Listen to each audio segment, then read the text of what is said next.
Bonjour à tous, alors bienvenue dans cette nouvelle vidéo. Donc je suis Louis, entraîneur depuis 30 ans, je suis spécialisé dans de 0 à 1500 élos.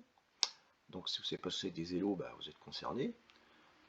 Euh, Mon but c'est d'expliquer simplement des notions essentielles qui vont vous être utiles, sans trop de blabla, juste ce qu'il faut. Voilà, je pense qu'il n'y a pas de... Enfin, dans les autres sites, souvent, ils vont très vite, parce que comme ils sont ces joueurs très forts, souvent, ils vont très vite, et pour les bons joueurs, ça va, mais pour les débutants, je pense qu'ils sont un peu perdus, donc j'espère combler cette lacune. Voilà, voilà. Et ben donc c'est parti. Donc aujourd'hui, donc il y a mes élèves, ils me disent oui, quand on joue D4 avec le gambit de la dame, là ils m'expliquent, moi je comprends rien, en plus je fais massacrer à chaque fois. Donc je leur dis pas de problème, je vais vous montrer comment on peut jouer contre le gambit de la dame. Voilà. Et ben c'est parti. Alors votre adversaire il joue D4, donc vous, je vous conseille ce coup, hein, cavalier F6, c'est un bon coup, ça empêche le pion E4, hein, parce que s'il prend le centre parfait, là, E4, D4 sans compensation, on aurait des problèmes. Donc F6 c'est un bon coup, voilà. C4, voilà, ça c'est un très bon coup, c'est le gambit de la dame, hein. Il empêche le pion D5 de venir efficacement en D5. Et E4 sera assez facile à faire, mais nous on va pas se laisser faire. Alors là, ce que je vous conseille, c'est un système simple à comprendre, j'espère, pas tant que ça, parce qu'il n'y a pas de moyen vraiment simple, et surtout qui va sortir de la zone de confort les noirs, ça va sortir un peu leur préparation, et vous serez chez vous. Voilà. Donc E6, très bon coup, assez souple encore, cavalier C3, alors pourquoi il joue cavalier C3? Il joue cavalier C3 pour jouer E4. Et là, excellente partie pour le centre permet l'attaque, hein, et voire la défense. Enfin, c'est un avantage important, même si on n'a pas encore vraiment étudié. Il va falloir me croire.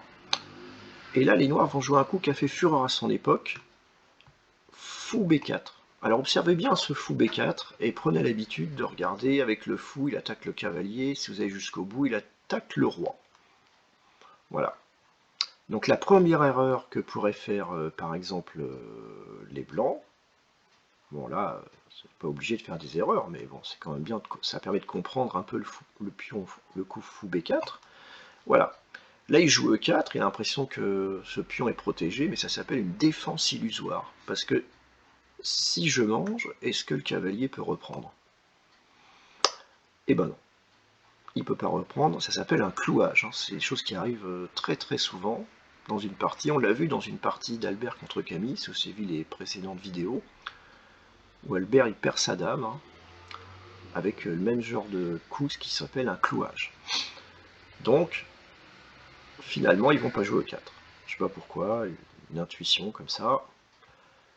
Ils vont jouer un coup pas mal. Dame C2, c'est un des coups les plus courants. Il y en a plusieurs, on ne les verra pas tous, parce que souvent le schéma que je vais vous montrer, il pourrait marcher sur pas mal. Donc là, il menace E4, encore. Et oui. Et ben nous, on va pas obligatoirement l'empêcher, ce E4. Voilà, je vais vous montrer la stratégie que je vous propose. Cavalier C6. Donc pour l'instant, jouer E4 serait pas une bonne idée, hein, puisqu'on attaque le pion D. Souvent une bonne idée, hein, contre cavalier F3.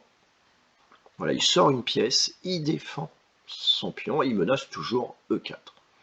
Et nous, on n'a pas peur du E4, puisque voici la stratégie à venir. D6, notre idée, c'est pousser le pion en E5. En fait, dans le gambit de la dame, c'est un peu complexe, là, ce que je dis, c'est pas vraiment pour les débutants, mais c'est bon à savoir. Le cavalier vient en C6 seulement si on peut jouer E5. Sauf exception, sinon on aura une mauvaise position. Donc là, il pourrait jouer E4, ce qui ne va pas être aussi fort, voilà. E5, voici toute l'idée des noirs. Alors il pourrait prendre, ou avancer. Alors, on va regarder avancer. Donc là, il y a un piège contre nous. Alors, donc là, il faut mieux le connaître. Hein. Si le cavalier revient ici, comment les blancs gagnent cette position?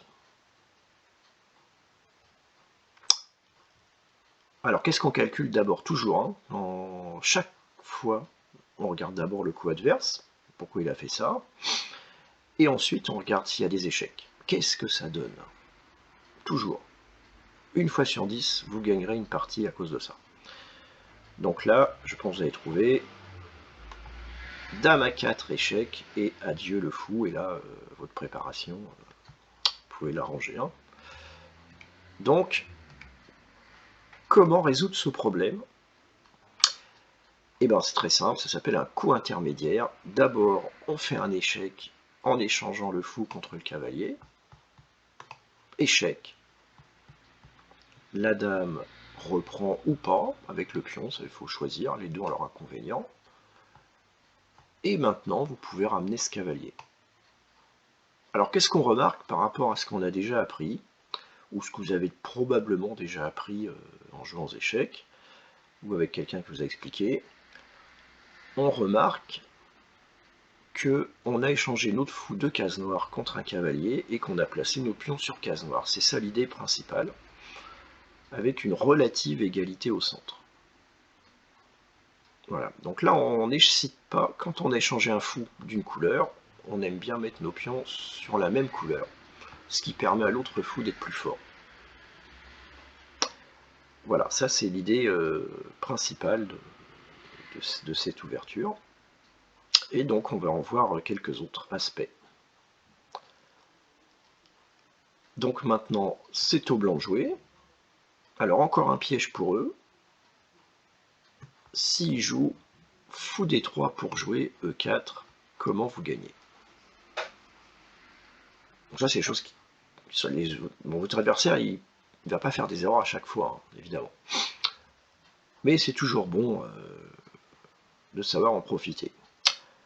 Alors, là, c'est pas évident, parce que quand on est débutant ou jusqu'à un certain niveau, on calcule les pièces, mais on calcule rarement les pions. C'est pour ça que les débutants, ils sont souvent à voir. E5, on gagne une pièce contre un pion. Hein, je vous rappelle, il faut 3 pions pour valoir une pièce, et là, ça va être qu'un seul. Donc là, c'est vraiment super pour les blancs. Pour les noirs, n'importe quoi. Donc, on revient en arrière. Fou d3 est évidemment un coup pas bon du tout. Voilà. E3. Alors là, qu'est-ce qu'on pourrait faire avec les noirs? Alors le plan basique. Dans cette position, dès que le roi blanc a roqué, ou que le fou va pas en G5, on roque. Et sinon, notre cavalier, il aimerait bien venir sur cette fabuleuse case ici. S'il y arrive, il n'y arrive pas toujours, mais s'il y arrive, ça sera assez bien, puisqu'on contrôlera bien E4. Donc là, dans cette position, les noirs, ils décident de jouer A5. L'idée, c'est que quand le cavalier viendra en C5, il pourra difficilement être délogé. Donc là, petit roc.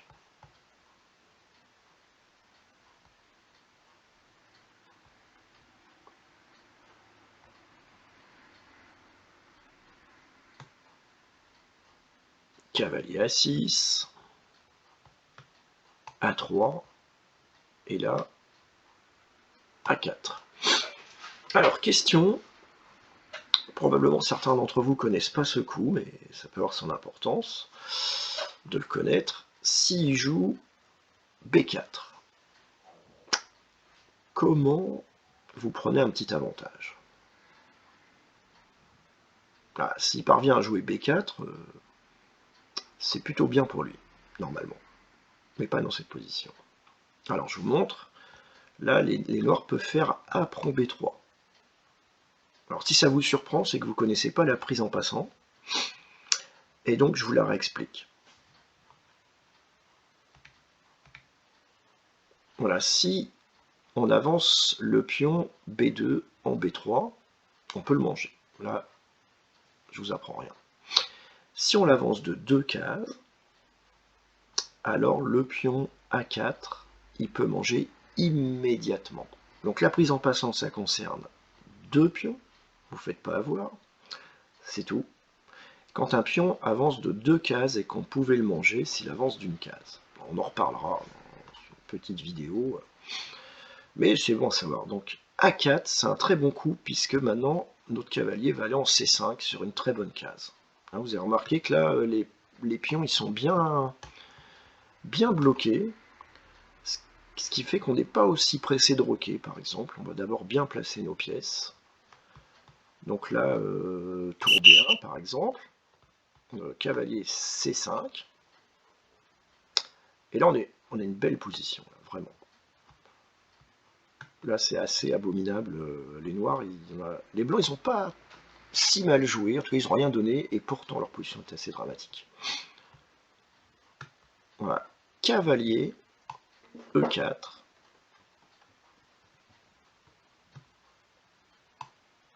Dame C2. Petit roc quand même, là, faut quand même y penser. Et là, il est bien embêté. On va jouer F5 un peu plus tard. Toujours pas sorti notre fou. Voilà. Et là, on a une très belle position. L'aile dame, les blancs peuvent pas trop lancer une attaque. Ça va pas être facile pour eux. Donc là, on a plusieurs plans. Souvent, on va mettre notre dame en E8 pour la mettre en G6, puis on va laisser lancer une attaque quelque part. On va essayer peut-être de pousser, de prendre ici. Voilà, bon. Alors que les blancs, ils peuvent pas faire grand-chose. Là, on est assez content. Là, si vous arrivez à ça, c'est assez formidable. Alors maintenant, il ne faut pas rêver. Les blancs peuvent jouer beaucoup mieux. Mais on a toujours le même plan. Alors, on reprend. Là, on a vu surtout tout ce que les blancs ne doivent pas faire.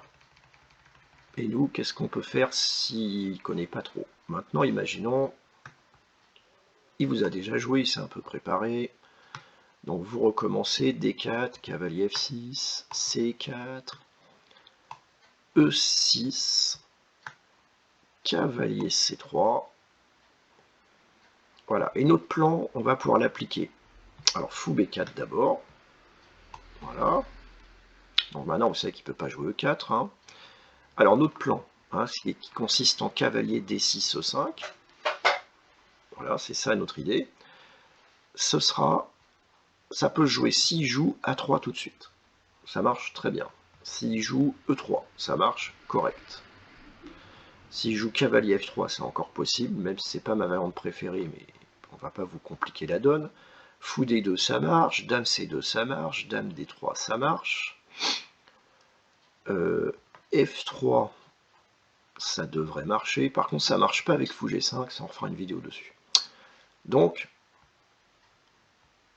on va changer de variante. Ça, ils le jouent souvent, les joueurs. Hein. Fou D2. En tout cas, les débutants le jouent, et même les champions du monde. Hein. J'ai vu des parties où ils arrivent à jouer ça. Donc là, on va appliquer notre plan. Cavalier C6, donc là, il faut qu'il protège. D6.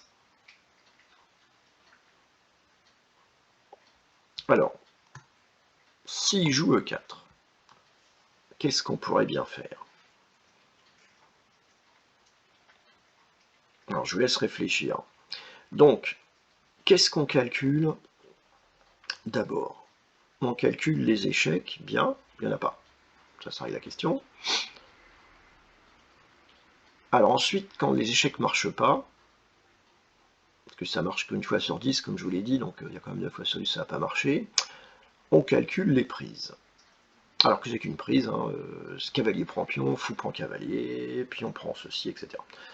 Alors qu'est-ce qu'il y a comme prise pour si on a les noirs? Il y a le cavalier qui prend en E4, cavalier prend, ça ressemble plutôt à des cadeaux, on n'est pas fan. Hein. Alors le fou noir, il peut prendre aussi, si fou prend. Alors est-ce qu'il a des coups? Il y a pas mal de coups, mais s'il reprend, on gagne le pion E4. Donc finalement, il va pas le jouer, ou alors tant mieux. Hein. Donc finalement, il va plutôt jouer, par exemple, E3. Voilà, pour ramener le fou en D3 pour pousser. Donc nous, qu'est-ce qu'on pourrait faire? Est-ce qu'on peut appliquer notre plan? Eh ben oui, on peut appliquer notre plan.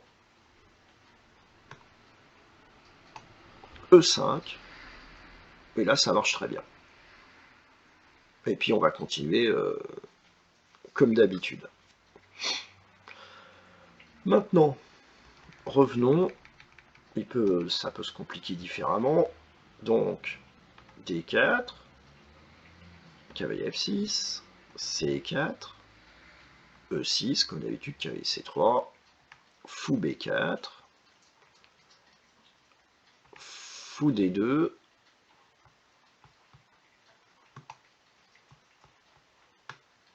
cavalier C6, cavalier F3, D6, A3. Voilà, il change. Hein. Vous verrez, il y a plein de choses possibles. À chaque fois, ça ne vous en dispensera pas de réfléchir. Vous allez voir. Fou prend. C'est notre idée principale. Hein. Voilà. Alors maintenant, est-ce qu'on peut pousser E5? Question. Alors, qu'est-ce qu'il faut regarder? Il faut bien regarder la dame ici, ici. Donc déjà, il y aura le problème, si on a pouce D5, il y aura un dame prend dame échec, qui pourrait ne pas nous plaire. Et ici, il y a combien d'attaques? Regardons bien. Une attaque avec le pion D4, une attaque avec le cavalier F3, une attaque avec le fou C3. Et on a combien d'attaques sur ce point? 1 et 2. Il en faut une de plus. Toujours pour jouer notre plan. E5, E3, et voilà. On y arrive toujours.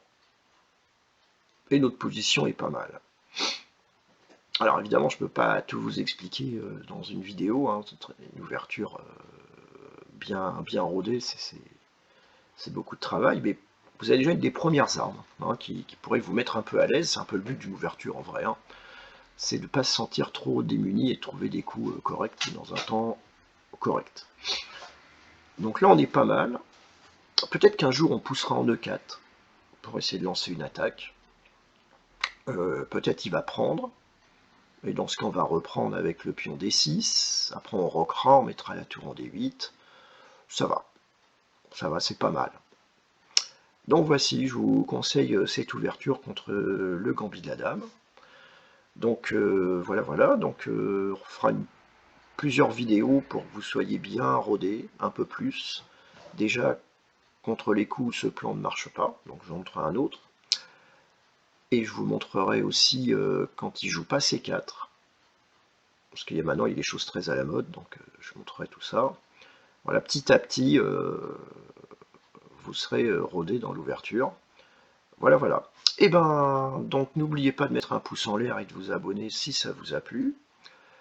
De laisser un commentaire, normalement je réponds. Hein. Et donc, bonne chance à tous. Et à la prochaine. Au revoir.